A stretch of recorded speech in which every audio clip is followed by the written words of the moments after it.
protector de los que en ti esperan. Sin ti nada es fuerte ni santo. Multiplica sobre nosotros los signos de tu misericordia, para que bajo tu guía providente, de tal modo nos sirvamos de los bienes pasajeros, que podamos adherirnos a los eternos. Por nuestro Señor Jesucristo, tu Hijo, que vive y reina contigo en la unidad del Espíritu Santo y es Dios por los siglos de los siglos. Amén. Amén. Bienvenidos a otro programa más de Saboreando la Palabra. Estamos comentando hoy las lecturas del domingo 17 del tiempo ordinario, ciclo B, y nos acompaña nuestro hermano, el diácono Martín Rosado, que es el delegado del señor arzobispo para los asuntos diaconales en la arquidiócesis. Bienvenido, Martín. Buenas tardes, buenos días, Bienvenido. buenas noches, cuando nos vean. Bienvenido, Martín, bienvenido siempre. Bueno, hermanos, pues comencemos, que hoy tenemos un evangelio precioso. Miren, hoy estamos pausando. Ustedes saben que en el ciclo B nos toca Marcos, sí, el evangelista del ciclo B, Mateo el del A, Marcos el del B y Lucas el del C. Entonces, pero ahora estamos a partir de este domingo y durante, creo que son 5 domingos, vamos a estar leyendo a Juan. Capítulo 6, la multiplicación de los panes y los peces, que es el pasaje de hoy, y el discurso de Jesús pan de vida sobre la Eucaristía. Así que tenemos un banquetazo en el Evangelio los próximos domingos, así que no se lo pierdan, que está... Primero que Juan es espectacular, y entonces imagínense el capítulo 6, ya lo van a ver, vamos a tratar de hablar un poquito más extensamente en este programa del Evangelio que de las otras lecturas para dar más tiempo a saborear un poquito más, porque realmente el Evangelio de la multiplicación de los panes no tiene una sola palabra que desperdiciar, todo hay que saborearlo. Bien, primera lectura. ¿Qué nos encontramos en la primera lectura? Pues es un poquito como una motivación a lo que vamos a encontrar en el Evangelio. Es una mini multiplicación de panes, vamos a decirlo de esa manera, que la hace el profeta Eliseo. Encontramos cómo el profeta Eliseo tiene que alimentar 100 hombres y toma 20 panes para alimentarlos. Entonces, porque Dios le dice, hazlo, ¿no? Entonces él obviamente no obra con su poder, no hace eso porque le da la gana, sino porque Dios le pide, igual que Cristo en el Evangelio, por supuesto. Entonces es como una mini multiplicación como para ambientar lo que Jesús va a hacer, que entonces si alimenta a 100 hombres con 20 panes de cebada, Jesús va a alimentar 5,000 hombres con 5 panes, ¿no? En el Evangelio de hoy. Así que básicamente esa es la motivación, el propósito que sirve esta primera lectura. Realmente el tema es la multiplicación y cómo Dios pues no tiene ningún tipo de limitación para alimentar a los que sean con lo que sea. La única limitación de Dios es que si no nos ponemos a su servicio, pues entonces tiene que buscar a otro, porque tú y yo no queremos. Pero Él no tiene ninguna limitación, lo que pasa es que Él nos invita para que tú y yo seamos parte de su acción divina. Y qué lindo es, qué hermoso es, lo digo las personas que han tenido esa experiencia, qué lindo es cuando uno ve que es Dios el que está actuando. O sea, Dios actúa como Dios. Y cuando tú ves que es Dios el que actuó, pero que lo hizo con tu colaboración, obviamente no es mi poder, pues yo no soy Dios, pero te das cuenta que es Dios. Pues eso es una cosa extraordinaria, eso no hay nada humano que se pueda comparar con eso. Entonces, pues qué hermoso que vemos en la primera lectura cómo el profeta Eliseo se presta para que Dios a través de él actúe y haga algo que humanamente es imposible. Y que se deja que Dios actúe en él. Claro. Y muchas veces no queremos que Dios actúe, claro, o que nos utiliza como instrumento. Y uno tiene que dejarse. Tiene que dejarse, claro, pero si no te dejas utilizar como instrumento, no vas a ver la acción divina. Correcto. O sea, no la vas a ver a través tuya, porque Dios sigue adelante. O sea, eso no es un impedimento para que Él actúe, obviamente, Él es Dios, pero es un impedimento para que tú te beneficies. Cada uno escoge lo que quiere y se sitúa donde le da la gana. Por eso le digo, sería una tontería si tú sabes que Dios te está pidiendo algo, hazlo, porque Dios va a actuar como Dios cuando tú haces lo que Él quiere. O sea, el resultado no va a ser lo que tú vas a hacer, sino lo que cuando tú haces lo que Dios quiere, Dios va a hacer. Correcto. A través de lo que tú haces. Esa es la diferencia. Entonces, no hay nada mejor que hacer. Hagan eso, pruébenlo. Si nunca lo han tenido en su vida, pídanle a Dios esa gracia de ver a Dios actuar en su vida, porque realmente... Y que actúa. Sí, y actúa como Dios. Correcto. ahí está el tema. Ahí es que uno se sorprende cuando dice, bueno, pero es que Él es Dios. Sí. Es que Él es Dios. Así que no tiene ningún problema. Bueno, bien, esta es la primera lectura. Vamos a la segunda. Como les digo, quiero tener más tiempo para saborear el Evangelio. La segunda lectura tenemos otra vez una lectura tomada de la carta a los Efesios de San Pablo, donde San Pablo va haciendo como un paralelismo entre las tres virtudes teologales, fe, esperanza y caridad, y las tres personas divinas, el Padre, el Hijo y el Espíritu. Básicamente ese es como el punto central de esta lectura. Y en esta lectura nos dice, por ejemplo, San Pablo, nos dice un solo cuerpo y un solo espíritu, o sea, nos está invitando a vivir la comunión, de la que ya hemos hablado en tantos otros programas, a vivir la comunión, porque la salvación es un misterio de comunión. O sea, yo no me puedo salvar yo y los demás allá ellos, porque la salvación es precisamente entrar en comunión con Dios y con aquellos que entran en comunión con Dios. Así que eso hay que tenerlo claro, porque le aplicamos nuestros criterios humanos egoístas al tema de Dios y pensamos que aquí el problema es resolver yo. Es que si yo no busco la comunión, no resuelvo yo, porque la salvación es un misterio de comunión. O sea, es como que el Padre brega por su cuenta y lo del Hijo allá es su problema. No puede ser porque son un solo Dios, son tres personas, ¿no? Entonces a nosotros nos pasa lo mismo, eso tenerlo claro. Bueno, la cuestión es que dice San Pablo que estamos llamados a ser un solo cuerpo y un solo espíritu. Eso sí. Como una sola es la esperanza a la que hemos sido convocados. Y entonces dice, un Señor, una fe. Ahí va la fe con Cristo. Un Dios, Padre de todos, que está sobre todos, actúa por medio de todos y está en todos. Y entonces la unidad del Espíritu, o sea, la caridad del Espíritu, la fe la asocia con Cristo y la esperanza del Padre que actúa por medio de todos. Y esa es nuestra certeza, el Padre va a actuar por medio de todos los que se dejan, claro, no va a obligar a nadie. Así que, y entonces, pues San Pablo dice, actúen como pide la vocación a la que hemos sido convocados. Y es una vocación de comunión, es una vocación de unidad, un solo cuerpo y un solo espíritu. Es decir, no jale cada uno para su lado, no bregue cada uno por su cuenta, busque la comunión. ¿No? Esa es un poquito la idea, que de hecho es la finalidad con la que vamos a ver en el Evangelio que Cristo multiplica. Correcto. Pausamos y regresamos.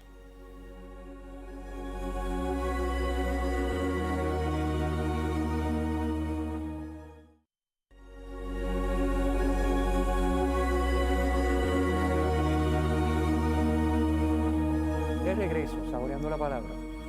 Domingo 17º del tiempo ordinario, ciclo B, comentando, saboreando la palabra. Y ahora vamos a saborear el Evangelio según San Juan, capítulo 6, multiplicación de los panes y los peces, con nuestro hermano, el diácono Martín Rosado, que nos acompaña. Bien, como ya dijimos, este capítulo 6 inicia un ciclo de lecturas sucesivas en domingos subsiguientes del Evangelio de Juan, que comienza con esta multiplicación de los panes y los peces y que luego empata con el discurso del pan de vida que pronuncia Jesús, ¿okay? Identificándose como yo soy el pan de la vida, el pan de vida. Obviamente ahí vemos el enlace que lo vamos a comentar en detalle los próximos domingos, por supuesto, no tengan problema, pero que ya hoy apunta la multiplicación de los panes, es un texto eucarístico. O sea, esto no es cuestión de llenar la barriga a la gente. Aquí hay toda una simbología. Vamos a tratar de desentrañarlo y de hablarlo para que se pueda entender. Porque a veces uno se puede quedar en la superficie y decir, bueno, claro, como Cristo es Dios, pues no tiene problema. No, 5 panes. Si le dan una migajita, Él multiplica y come todo el mundo porque Él es Dios. Pero claro, esa no es la idea del relato. La idea del relato no es demostrar que Dios tiene poder. Esa no es la idea. La idea del relato es preparar al lector del Evangelio de Juan para el discurso del pan de vida que viene a continuación. Y hay toda una serie de datos que se van mostrando en este texto, que los vamos a tratar poquito a poco hasta donde nos dé el tiempo de desmenuzar para que ustedes, mis queridos hermanos que nos sintonizan, puedan saborear el texto, luego se sientan con él y cuando el domingo subsiguiente vean lo que Jesús está diciendo, el pan de vida, la Eucaristía, etcétera, pues van a ver la conexión con lo que hoy tenemos en el Evangelio. Bien. Recuerden que esto lo podemos hacer en este programa porque aquí pues tenemos, pero imagínense, si uno se sienta a hacer esto en una homilía, pues figúrate, la semana siguiente va a tener la mitad de la asamblea que no va. Entonces yo comprendo que no, yo sé que uno tiene el tiempo más o menos cuadrado para ir a misa, ¿no? O sea que tampoco uno puede. Pero aparte de que la homilía no es esto, o sea, la homilía no puede ser una clase de Biblia, ni puede ser o sea, la homilía es para unas personas que ya han hecho este trabajo previamente. Lo digo porque es que todavía nos falta mucho, es decir, todavía llegamos a la misa. A ver, sorpréndeme, ¿cuáles son las lecturas de hoy?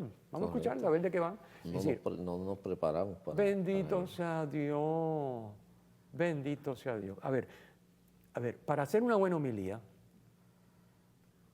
el sacerdote se prepara, pero el sacerdote da por supuesto que los fieles se prepararon.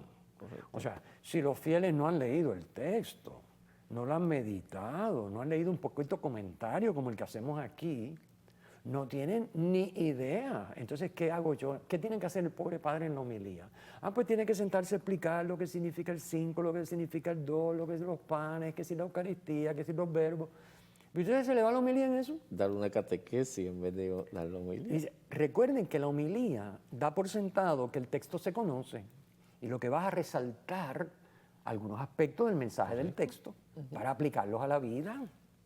Pero ¿qué voy a aplicar y qué voy a resaltar si nadie sabe de qué va? Si no se entiende el texto. A ver, lo que se entiende es la superficie. Porque Jesús es Dios, tiene poder, pues Él multiplica y hace lo que le da la gana y alimenta a los que quiere. Pues sí, claro, si Él es Dios. Eso es lo que se entiende. Pues mira, si eso es lo que se entiende, eso no es. Si eso es lo que entendemos, total, fuera, eso no es. Así que bueno, vamos a tratar de entenderlo aquí, de modo que cuando usted vaya a celebrar la misa este domingo, usted puede escuchar una homilía y el pobre padrecito no tenga que volver a repetir lo que estamos diciendo en este programa. Bueno, vamos allá. Perdónenme, pero es que, oye, es que siempre es lo mismo. ¿Sí? Es decir, yo sé que no nos han educado, quizás no nos han enseñado a hacerlo, pero yo se lo estoy diciendo, se lo vengo diciendo hace tiempo. O sea, uno no va a misa a que te sorprendan. Uno va, o sea, es como uno no va a una boda a averiguar quiénes son los novios que se casan, mi hermano. Si tú vas a la boda es porque tú conoces a los novios, chico. ¿Cómo tú vas a ir allá a ver? Oye, a ver, hay una boda, vamos a meternos a ver quién se casa hoy. No, a la misa no se va a ver qué pasa. Uno va a la misa ya sabiendo cuáles son las lecturas, cuál es el tema, la ha meditado, la ha orado y además se ha preparado espiritualmente, se ha confesado si le hace falta. Oye, hace una lección divina de lo que se está haciendo. Es una vida de oración diaria, su rosario. Oye, bueno, a ver, ya les dije, ya les di el regaño. Que conste que no es un regaño, es una exhortación con mucho cariño y mucho amor por el bien de ustedes. Pero si sonó a regaño, bueno. Bueno, aquí tenemos a Jesús. La semana pasada lo vimos como buen pastor. Y hoy tenemos a Jesús como el nuevo Moisés. Detrás del relato hay todo un paralelismo bien coordinado y profundo con Moisés, en el libro del Éxodo, Moisés, que guía a su pueblo a la tierra prometida, que intercede para que Dios envíe el maná y lo alimente, que sube a la montaña. Recuerden que para el judío la montaña es la esfera divina. ¿Dónde está Dios? En el cielo. Por tanto, cuando subo a la montaña, estoy más cerca del cielo. Estoy más cerca de Dios. Estoy en la esfera divina. Eso hay que saberlo. Para nosotros eso no tiene sentido, pero para el judío sí. Y el texto está desde ese punto de vista. Así que hay que saber que subir a la montaña es entrar en la esfera de Dios. ¿Sí? Así que Jesús es el nuevo Moisés. Jesús va a guiar al pueblo. Jesús va a alimentar al pueblo de parte de Dios con el nuevo maná, no con el maná, con el nuevo maná. Y ese nuevo maná ya sabemos quién es el mismo Cristo, Eucaristía. Correcto. Tienen que comer mi cuerpo y tienen que beber mi sangre para tener vida. ¿Okay? Bueno, entonces, apunta el evangelista que estaba cerca la Pascua, la fiesta de los judíos, dice el versículo 4. ¿Por qué? ¿Por qué tienen que ambientarnos con la Pascua? Porque si Jesús es el nuevo Moisés, Moisés guió a su pueblo a través de la primera Pascua, que era la salida del pueblo de Egipto. Y aquí estamos cerca de la Pascua. ¿De qué Pascua? La fiesta de los judíos, dice. Obviamente los judíos que conmemoraban esa Pascua, la original, la salida de Egipto, pero de la Pascua también, porque la Pascua final y definitiva es la Pascua de Jesús. Correcto. Es la Pascua, el paso de Jesús al Padre, el cual Él nos invita, alimentándonos de Él, también nosotros a recorrer ese paso Sí. de este mundo al Padre, igual que hizo Él, ¿no? O sea que estaba cerca la Pascua. Fíjense lo que hay detrás de esa frase, que no es simplemente un dato anecdótico, sí, estaba cerca la Pascua, pues entonces estaba en primavera. No es eso lo que está diciendo muchas más cosas. Entonces, pues nada, ya sabemos, Jesús sube a la montaña, como Moisés subió a la montaña Moisés subió 2 veces, Jesús sube 2 veces también en el relato de hoy.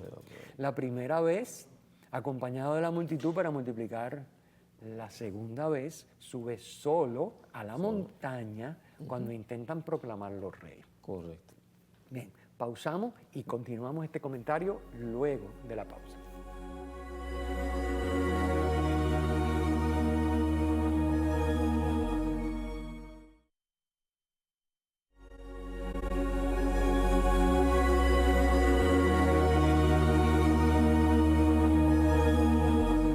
De regreso, saboreando la palabra, comentando las lecturas del domingo 17º tiempo ordinario ciclo B con nuestro hermano el diácono Martín. Estábamos ya explicando un poquito del Evangelio. Vamos de lleno a continuar porque hay muchas cositas que podríamos decir, a ver si tratamos de abarcar la mayor posible. Bien, fíjense que detrás del tema de la multiplicación, no es cuestión de decir, bueno, tenían hambre que llenar la barriga, no, esa no es la idea. Detrás de esto hay un problema fundamental del ser humano. ¿Cuál es un problema fundamental del ser humano? ¿Cómo alimento la vida? ¿Cómo hago para no morir? Eso es lo que está de fondo en el tema. Alimentarse, quizás para nosotros, ¿verdad? Hombres modernos del siglo XXI, muy prácticos, muy envueltos en tantas actividades, es cuestión de echarle algo al estómago para seguir. Pero en el fondo, desde el punto de vista incluso filosófico, el alimento es cómo hago para vivir, para no morir.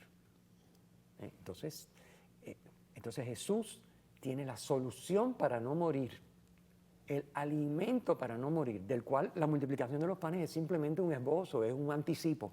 El verdadero alimento es Él mismo y es para no morir nunca y tener vida eterna. Sí, a eso es que apunta el texto de hoy. ¿Okay? Bueno, entonces, interesante. El texto nos dice que lo que tienen los seres humanos no alcanza.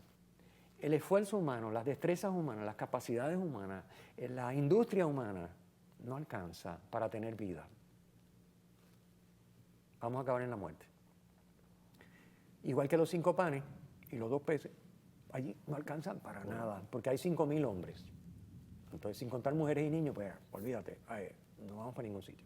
Es decir, ya nos está diciendo que la solución al problema existencial del hombre, de cómo tener vida, cómo alimentarse, cómo nutrirse para no morir, no lo resuelve el hombre solo. Y quizás eso también es un ejemplo para los apóstoles que venían de camino. Claro. Que ellos decían, pero ¿qué va a dar con 5 peces, con 5 panes y 2 peces? Claro. Y ellos decían, pero ¿y cómo? Entonces ahí fue que el Señor se manifestó. Claro. Y que vamos a seguir viendo. Es una catequesis de sin Dios nada basta. Correcto. Porque lo que sacia, lo que realmente da vida, es lo que proviene de Dios. Lo que nos dejamos dar por Dios es lo que da vida. Correcto. No lo que nos damos a nosotros mismos. Esa es una gran enseñanza de este texto. Una gran enseñanza que es importante, oye, y que tiene una aplicación práctica inmediata. O sea, usted está luchando en la vida por darse lo que usted cree que le hace feliz, que le da salud, que le da alimento, que le da lo que usted está buscando. Le tengo noticias. ¿Va a quedar insatisfecho? ¿No se va a saciar? En el fondo, si usted se mira bien, hay algo que le falta. Mírelo para que vea. ¿Eso es así? Usted se está dejando dar por Dios lo que Dios le quiere dar y está colaborando con Él para dejárselo dar. Usted es la persona más feliz del mundo. Aunque no sea millonario, no se preocupe. Eso no hace falta. Si Dios se lo da, bendito. Si no lo tiene, no se preocupe, eso no es necesario. Porque no es lo que usted se da, es lo que usted se deja dar por Dios. Eso es lo que le hace feliz, eso es lo que le hace pleno y eso es lo que realmente vale la pena. Por eso es uno de los temas, eso es una de las enseñanzas que tiene este texto. Bien, encontramos entonces al famoso muchacho con los 5 panes de cebada y los 2 peces, nos dice el versículo 9. 5 es un número que para el judío significa algunos. 5 panes hace referencia a lo que tenemos, a lo que nosotros podemos tener como seres humanos, alcanzar, conseguir. Esos 5 panes habían sido cultivados, habían sido amasados, habían sido horneados y existía el pan porque alguien lo había hecho. Con lo que Dios da en la naturaleza, pero alguien lo había hecho. Entonces, 2 peces, 2, es un número que para el judío significa el hombre. ¿Por qué? Porque el hombre está compuesto de cuerpo y alma. Entonces, cuando hablamos de 2, 2 hace referencia al ser humano. Así que los 5 panes y los 2 peces se refiere a lo que tenemos y los 2 peces sería lo que somos. Lo que somos. Esto es importante para los amigos de la corresponsabilidad que manejan este lenguaje. Sí. Quizás para otros es novedoso, pero lo que somos y tenemos son los 5 panes y los 2 peces. Lo dice el texto. 5 y 2.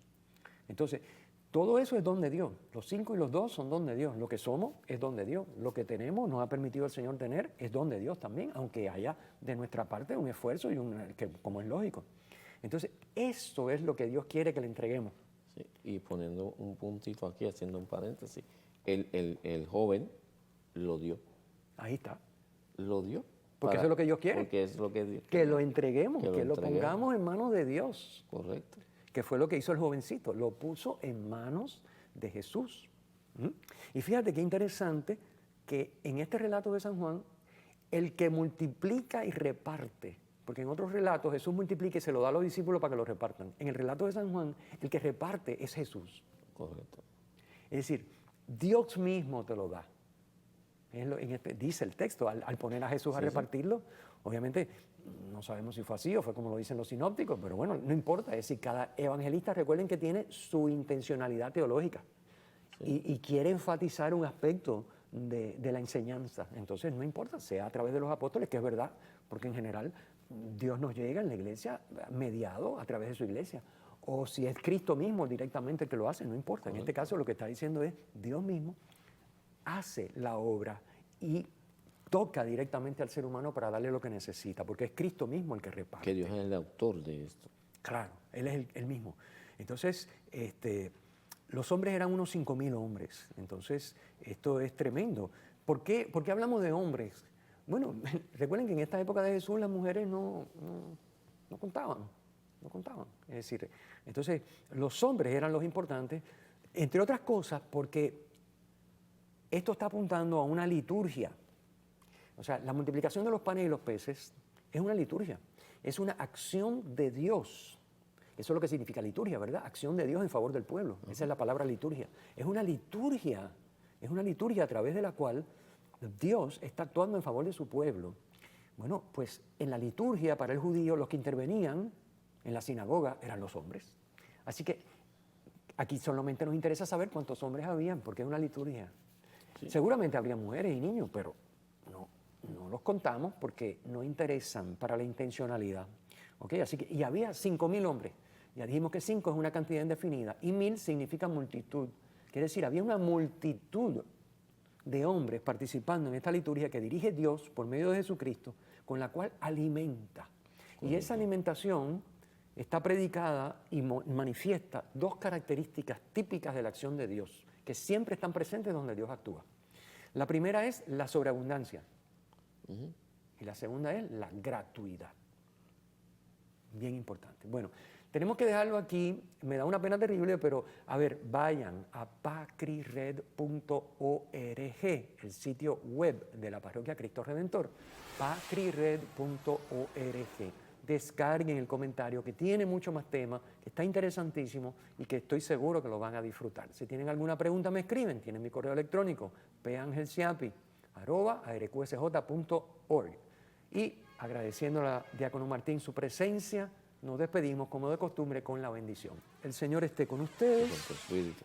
La bendición de Dios Todopoderoso, Padre, Hijo y Espíritu Santo, descienda sobre ustedes, les acompañe siempre.